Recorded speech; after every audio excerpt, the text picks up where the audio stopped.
आज हम लोग बात करने वाले हैं बीए पार्ट 1 हिस्ट्री ऑनर्स का चैप्टर 9 का भाग 3। भाग 1 और 2 में बहुत अच्छा से हम लोग पढ़ लिए थे। ये चंद्रगुप्त मौर्य के बारे में, उनके साम्राज्य विस्तार के बारे में सब कुछ बहुत अच्छा से हम लोग पढ़ लिए थे। अगर आपको देखना है भाग 1 और 2 तो लिंक डिस्क्रिप्शन में होगा प्लेलिस्ट का, वहां से देख सकते हैं या आप प्लेलिस्ट में जाकर भी देख सकते हैं। अगर कोई भी डाउट रहता है, कुछ भी रहता है तो आप कमेंट में पूछिए। जो भी आपका डाउट रहता है वो कमेंट में पूछिए। तो चलिए हम लोग ये भाग 3 बात करते हैं। इसका भाग 3 देखिए, भाग 1 और 2 तक हम लोग पढ़ लेते हैं। चंद्रगुप्त मौर्य के बारे में, उनके साम्राज्य विस्तार ये सब पढ़ लिए थे। अब चंद्रगुप्त मौर्य का उत्तराधिकारी हुआ बिंदुसार। कौन हुआ? बिंदुसार। ये चंद्रगुप्त मौर्य का लड़का था। कौन था? चंद्रगुप्त मौर्य का लड़का। देखिए चंद्रगुप्त मौर्य की शादी हुई थी, एगो तो हेलन से शादी हुई थी। एक शादी किससे हुई थी? हेलन से। हेलन से शादी हुई थी। उसके बाद एक दुर्धरा एक इनकी एक और पत्नी थी। चंद्रगुप्त मौर्य की एक और पत्नी थी दुर्धरा। तो ये लड़का था दुर्धरा का। ये जो बिंदुसार राजा बना था, ये चंद्रगुप्त मौर्य के बाद जो राजा बना ये बिंदुसार, ये किसका लड़का था? ये दुर्धरा का लड़का था। ये हेलेन का लड़का नहीं था। ये किसका लड़का था? दुर्धरा का था। और ये अब चंद्रगुप्त मौर्य के बाद उनका बेटा कौन बना? बिंदुसार उनका राजा बना। वो उत्तराधिकारी मगध के सम्राट कौन बना?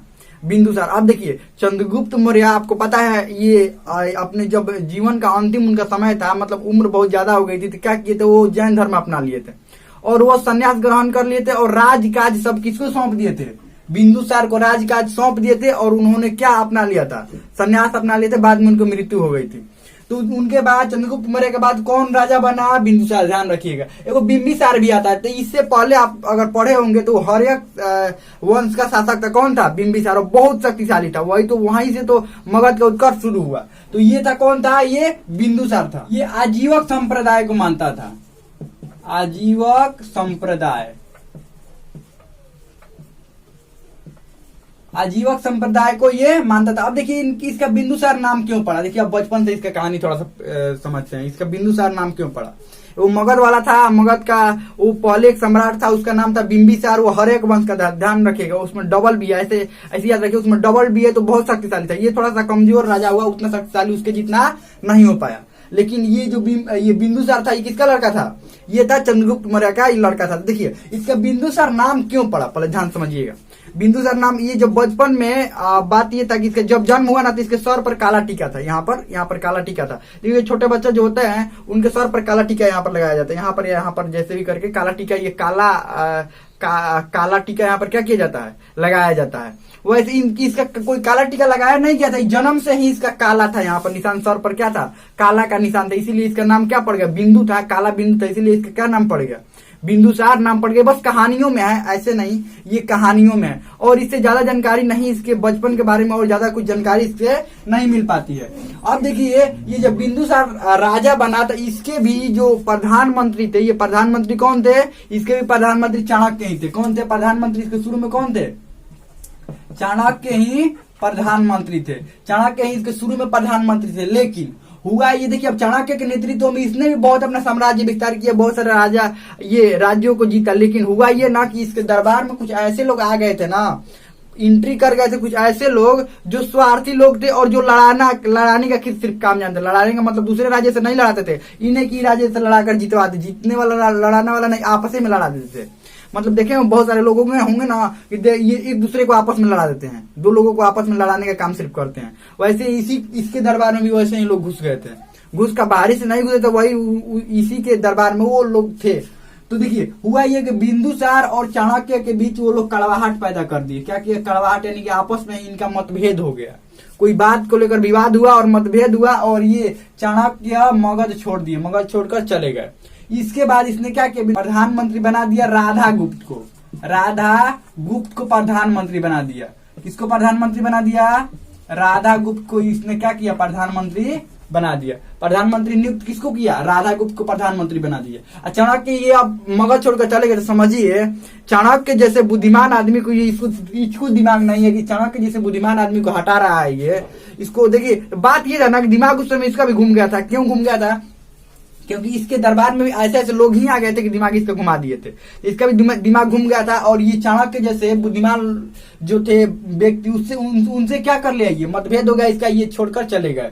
चले गए तो अब यहाँ से इसका घटना शुरू हो गया। घटना शुरू होने का मतलब समझते हैं ना, जब तक चाणक्य थे ये बढ़ रहा था, अब घटना शुरू हो गया। और बाद में इसको अपनी गलती का एहसास हुआ, बाद में वो अपनी गलती का इसको एहसास हुआ। जब साम्राज्य घटने लगा तो ये इसको गलती का अपना एहसास हुआ, तो ये चाणक्य से फिर माफी मांगने दोबारा गया। चाणक्य से माफ कर दीजिए, चलिए वापस आपको प्रधानमंत्री बनाते। लेकिन चाणक्य दोबारा नहीं आए। वो चाणक्य क्या कहा कि हम दोबारा नहीं जाएंगे।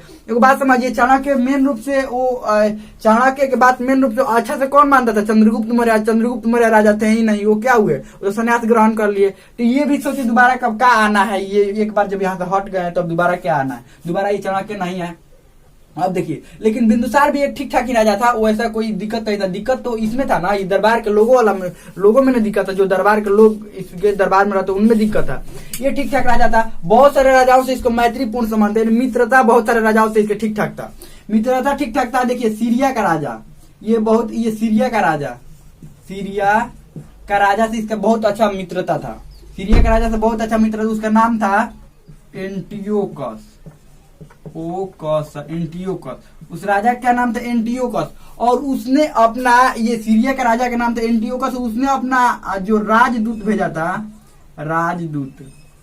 राजदूत भेजा था डायमेकस को। अब देखिए राजदूत कहाँ भेजा गया था, राजा क्या था? ये दोनों मित्र थे, सीरिया का राजा और ये बिंदुसार दोनों मित्र थे। ये एंटियोकस ये था सीरिया का राजा। इसने भी अपना राजदूत डायमेकस को किसके दरबार में भेजा? बिंदुसार के दरबार में। जैसे चंद्रगुप्त मौर्य के दरबार में आया था ना, मेगास्थनीज इंडिका लिख कर गया यहाँ से। बहुत बुद्धिमान था, बहुत अच्छा ठीक ठाक था, लेकिन उतना बुद्धिमान तो ये नहीं था, उतना चीज नहीं था। लेकिन हाँ, आया था किसके दरबार में? बिंदुसार के दरबार में। ध्यान रखिएगा, बिंदुसार के दरबार में डायमेकस आया था राजदूत बन के। कहाँ का? सीरिया का राजदूत। राजदूत का मतलब ये होता है कि ये राजा के इसके दरबार में ही रहेगा, इसका राजा के दरबार में यहाँ पर रहेगा, और जो भी ये राजा कहेगा कि अपने राजा से ये बात कहो, तो ये जाकर कहेगा उससे, इसे सूचना पहुंचवाएगा, हाँ ये राजा बात कहे। तो जब डायमेकस आया ना इसके बिंदुसार के दरबार में, तो ये बिंदुसार ने कहा तुम्हारे यहाँ सीरिया में क्या क्या फेमस है? जैसे कहीं पर भी जाते हैं ना, घूमने जाते हैं तो पूछते हैं वहां पर क्या खाना फेमस है, क्या देखने वाला अच्छा चीज है, बहुत सारा चीज फेमस चीज पूछते हैं कि क्या यहाँ पर फेमस है। वैसे ही इसने भी पूछा। किसने पूछा? बिंदुसार ने पूछा कि ये राजदूत से डायमेकस से तुम्हारे यहाँ क्या फेमस है। तो इसने बहुत सारे चीजों के नाम बताया। जब बहुत सारे चीजों के नाम बताया तो इसने क्या किया उसमें से कि ये बिंदुसार ने कहा कि तुम अपने राजा से कहो, इससे एंटियोकस से, क्योंकि ये कहो तो ये भी कह सकता था, बिंदुसार भी इससे कह सकता था। लेकिन पहले क्या था, पहले तो ऐसा कुछ था ना, ये पहले संदेश भेजना पड़ता था, कुछ बहुत सारे दिन लग जाते थे संदेश भेजने में। इसने कहा कि अपने राजा को संदेश भेजो, क्योंकि राजदूत यही था ना, यही संदेश पहुंचवाएगा ना राजा के पास। और कहो कि ये राजा जो है, बिंदुसार ने 3 चीजें मांगी है। पहला शराब, दूसरा अंजीर, और तीसरा दार्शनिक। 3 को चीज मांगा था, शराब, अंजीर और दार्शनिक। किससे मांगा था? सीरिया के राजा एंटियोकस से मांगा था। कौन? बिंदुसार मांगा था। तो वहां से शराब और अंजीर भेज दिया गया, शराब और अंजीर। लेकिन दार्शनिक इसने कहा दार्शनिक हम नहीं भेजेंगे। कौन कहा? सीरिया के राजा। समझिए, वो राजा को ही मना कर रहा, अपने मित्र को मना कर रहा। देखिए क्या कहा इसने, कहा देखिए दार्शनिक का मतलब ये होता है कि वो ये समाज में अच्छी बातें जो कहते हैं, जो अच्छे समाज को अच्छी दिशा में ले जाते हैं, वही दार्शनिक होते हैं। मतलब समाज के बारे में बहुत अच्छा कहेंगे, बोलेंगे। तो इसने कहा कि ये हम दार्शनिकों का व्यापार नहीं करते। दार्शनिकों का क्या नहीं करते? व्यापार नहीं करते, यानी कि शिक्षा का हम व्यापार नहीं करते। ये शिक्षा ही था ना। दार्शनिक क्या था? अच्छी समाज में अच्छी बातें, ये सब अच्छी बातें बताने वाला था। तो ये किसने कहा? सीरिया के जो राजा एंटियोकस ने कहा कि हम दार्शनिकों का व्यापार नहीं करते। ये बात ध्यान रखना है। क्या कहा था इसने? दार्शनिकों का हम व्यापार नहीं, शिक्षा का व्यापार नहीं करते। लेकिन फिर भी ठीक ठाक था, इन दोनों में दोस्ती बहुत अच्छा था। अब देखिए, अब और आगे बढ़ते हैं। ये कहानी यहाँ तक खत्म हो गया। ये दरबार में राजदूत था ही। अब ये बिंदुसार का बताया जाता है कि बिंदुसार का 100 से अधिक बच्चे थे। कितने बच्चे थे? 100 से अधिक बच्चे थे। ध्यान रखना, 100 से अधिक बच्चे थे। तो देखिए, इसमें से महत्वपूर्ण नाम आता है, देखिए महत्वपूर्ण नाम आता है सुमन या सुसीम। ये वो था बड़ा लड़का, और दूसरा नंबर का उससे छोटा था सम्राट अशोक। कौन था? सम्राट अशोक। उसके बाद हुआ ये कि ये जो तक्षशिला में इसी के अंडर में आता था तक्षशिला। देखिए तक्षशिला यहाँ पर,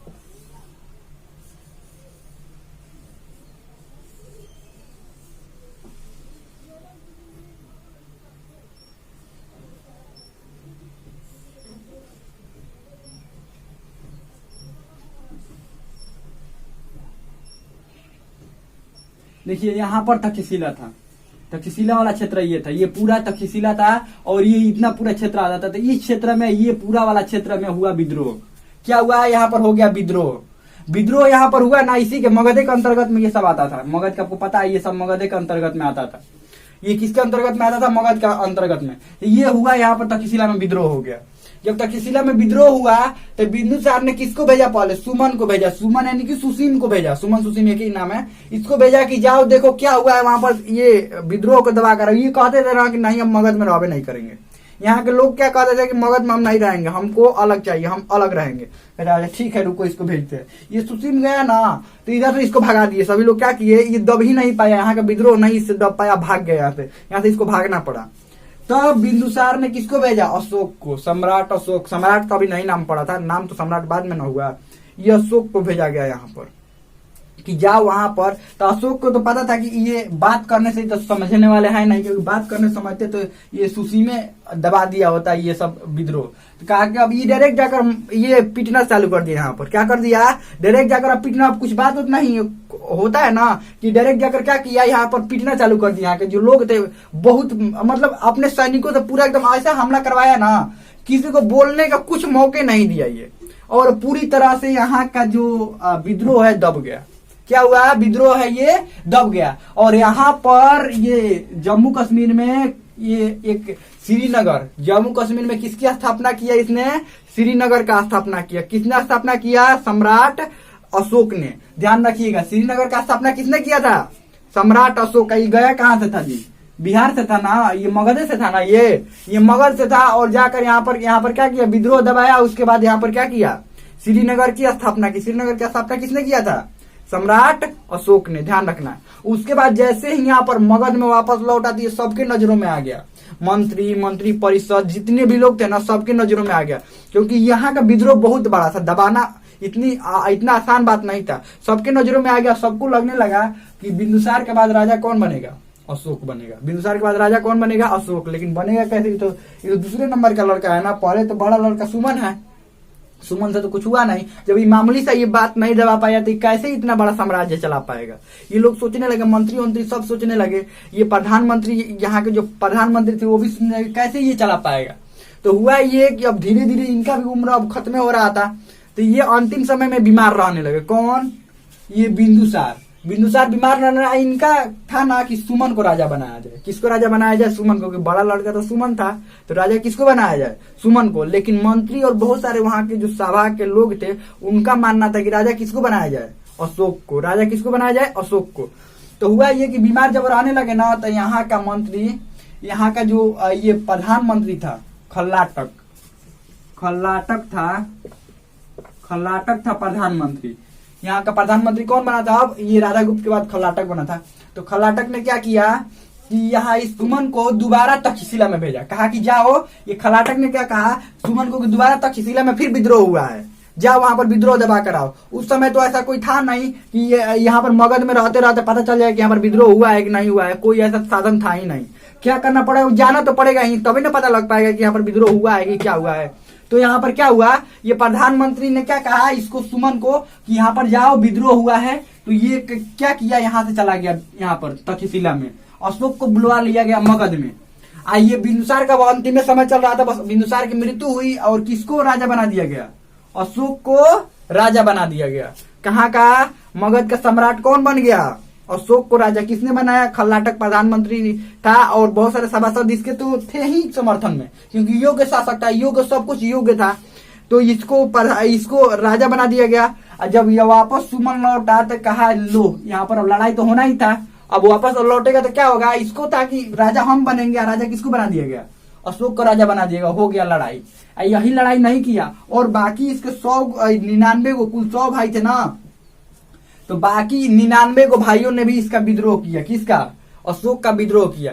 तो कहा जाता है, ऐसे कहानियों में कहा जाता है, इसने 99 भाइयों को मारकर ये क्या किया?